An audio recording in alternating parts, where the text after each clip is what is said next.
Hi, Patrick Gentempo here, and thank you for tuning in. I've been around this profession for a long time, and I have to tell you, what's happened over the last couple of weeks is fairly unprecedented. A couple of weeks ago, I had this concept about sending out a survey. I've been deep into the subject of philosophy for my entire chiropractic career. Not just chiropractic philosophy per se, but the whole construct of philosophy as a tool for human beings to achieve in life. And really understanding that philosophy is the most practical thing a human being can hope to embrace. And I started to study systems of organizing a philosophy. Why? Because I understood how important philosophy was to chiropractic, but I recognized I really didn't understand philosophy in the general context. So I started to study it, and I was pretty ambitious about that. And for the last 20 plus years, I've been teaching a lot of what I've studied and learned to chiropractors. If you've been into Total Solution, through the Total Solution grads, the 5 branches of philosophy I taught there, etc. So there's systems that we put in place to help build our philosophical structures, and I applied those systems specifically to chiropractic, and I think it yielded some pretty interesting results. But here's what I found. When I was younger as a chiropractor, and even as a chiropractic student, philosophy was on the forefront of most chiropractors' minds. It was the part of a conversation that would happen anywhere almost automatically. Get chiropractors together, they start talking philosophy. And I've noticed in the past 10 years or so, such is really not the case. I mean, it still happens once in a while, but it hasn't been this predominant thing that's a part of our culture in chiropractic where you see it as a routine in the chiropractic experience. So I wanted to see what was on the minds of the field. I was wondering if they just kind of lost philosophy. I know that philosophy is a very polarizing term in this profession. A lot of chiropractors and chiropractic college presidents and chiropractic schools and chiropractic regulators want nothing to do with philosophy. They think philosophy is destroying the profession. Obviously, they have no clue what philosophy is. And at the same time, there's a lot of chiropractors who will promulgate the fact that philosophy is what makes us unique and what gives us our identity, etc. So I wanted to throw out a quick survey. 3 questions. It takes maybe less than a minute to answer this. And I popped this out to my list, and I had a response like nothing I had ever seen before. Number 1, within the first hour, over 300 people took the survey, and it kept climbing from there. Number 2, other leaders in the profession saw the survey, got hold of it, and asked, can we send this out to our list? And suddenly it started getting disseminated wider and wider and wider. Ended up that we had roughly 3,000. It was just under. I mean, we might have even crossed it by now because some people are still taking the survey. But roughly 3,000 chiropractors worldwide, I'm talking about on 6 continents, 3,000 chiropractors had answered these 3 simple questions about philosophy and about what they see coming in the world of chiropractic and into the future. I'm going to review those survey results with you now. I think they're critical. I think they're important. I think they're fascinating. Further, because of the fire that this caught, I decided to quickly assemble a panel of people who I respect, who have a lot to contribute to the thinking in chiropractic and the philosophy of chiropractic and the lens through which we see chiropractic. And we had something else that was unprecedented. The first time that we saw a large-scale Google Hangout. I called this the Philosophy Summit.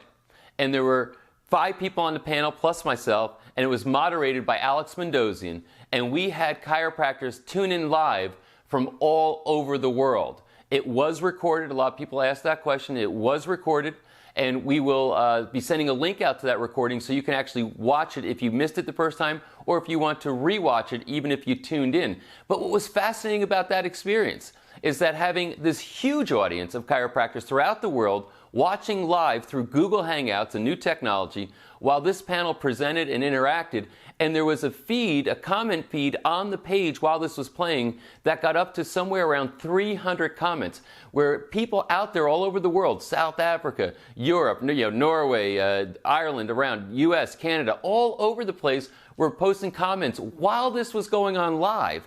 And at the same time, some people were even asking questions. Now, our time ran out in the sense that we scheduled 90 minutes, and we would have liked to have a much more expanded dialogue, and we got a lot of feedback asking for more. So I am planning right now to organize a second summit with the panel, and rather than the panel members giving as a kind of an opening orientation a 10-minute presentation on their view of philosophy and chiropractic. What we're going to do this time is do an interaction between the panel and really respond to the questions that we're getting from the field. So literally live on a Google Hangout, you can see us, we can interact, we can debate and discuss the questions that you ask about chiropractic philosophy. I have to tell you, in that comment thread, which was on the page where we hosted this summit, we had some amazing questions, and I want to make sure that they get answered. So be on the lookout for that. So all this to say, the subject of philosophy is in the hearts and minds of the chiropractic profession. Many are for it, many rail against it.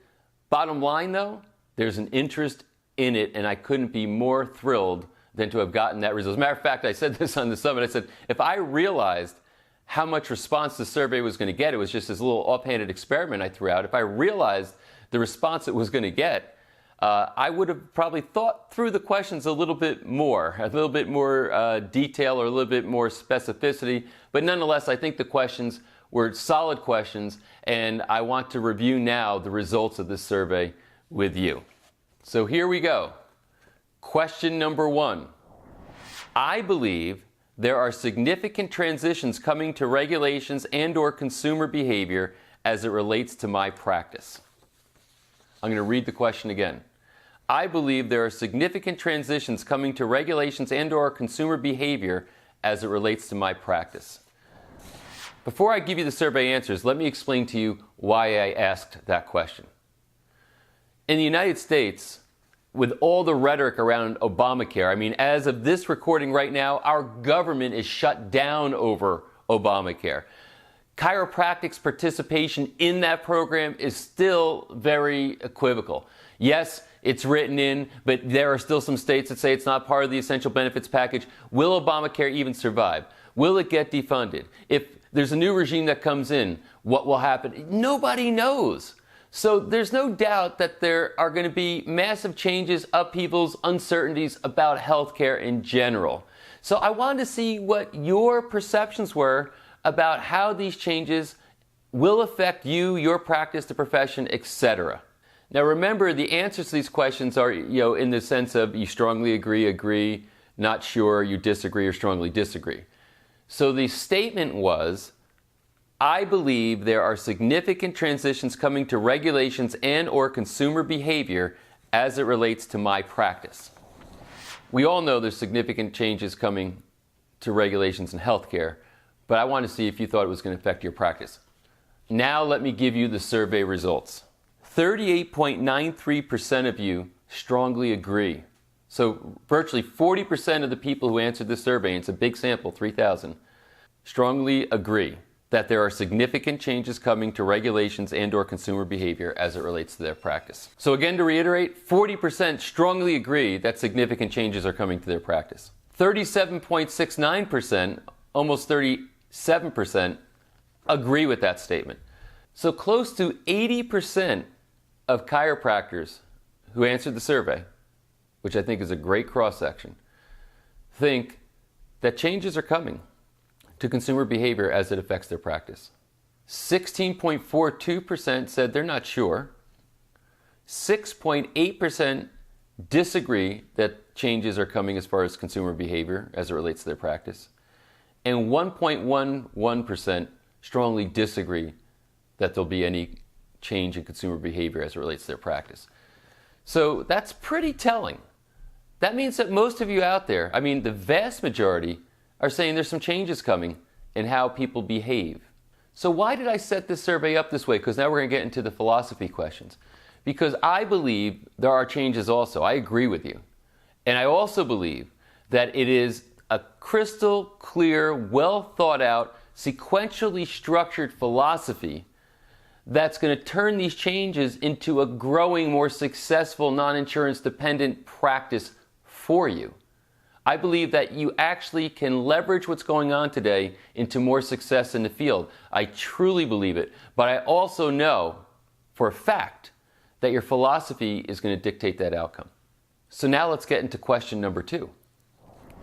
I believe having a clear philosophy that I own is a critical foundation for success in my career and life. So Let's see what you thought about that question.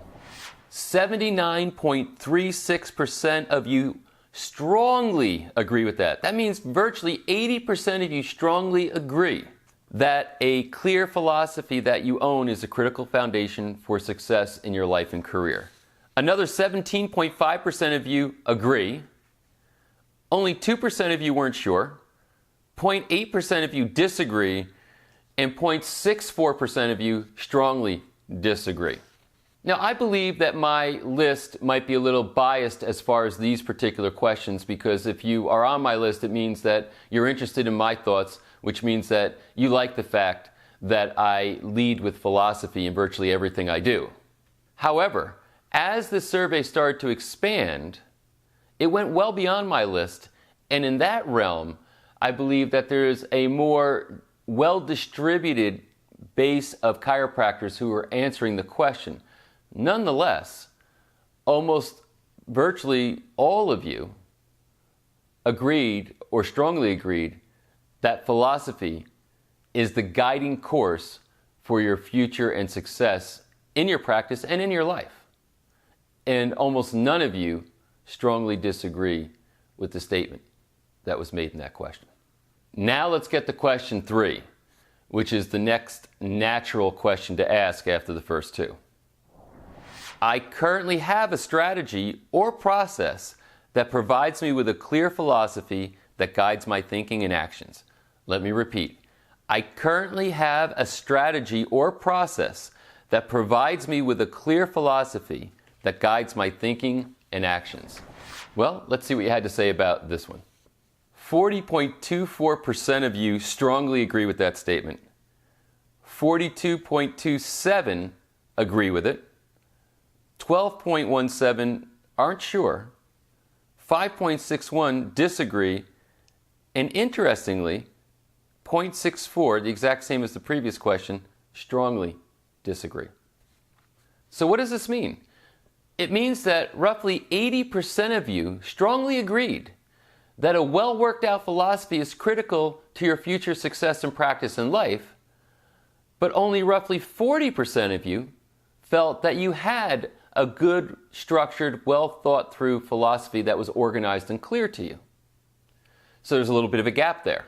However, another 40% of you at least agreed that you had a pretty good philosophy. I mean, I think if you say agree rather than strongly agree, it means you feel that you have a pretty good philosophy or you have it worked out fairly well, but it certainly can use some more refinement.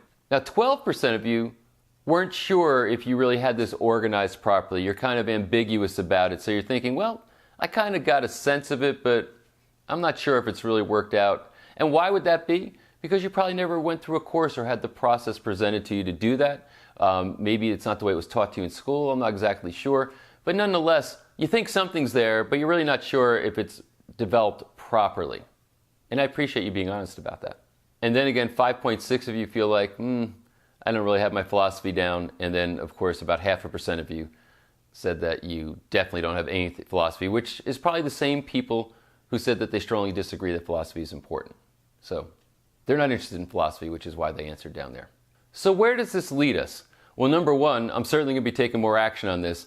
I am thrilled that the field is interested in this. I see a lot of other leaders wanting to rally around it, and I want to fan those flames. So to tie up here, be on the lookout for Philosophy Summit number 2. I think it's going to be even better than the first one. It's going to be something that's going to be more interactive with an audience of chiropractors around the entire world. So I'm very excited about that. And be on the lookout for more communications from me as I dig deeper and deeper into this extraordinarily important subject called philosophy, because I am 100% convinced that the future of this profession, and the future of healthcare for that matter, rests in how well thought through and how accurate and how aligned with the truth our philosophy really is. It guides our actions, decisions, and behaviors.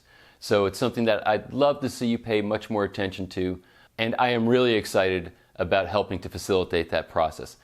Thanks for participating, and thanks for watching this video.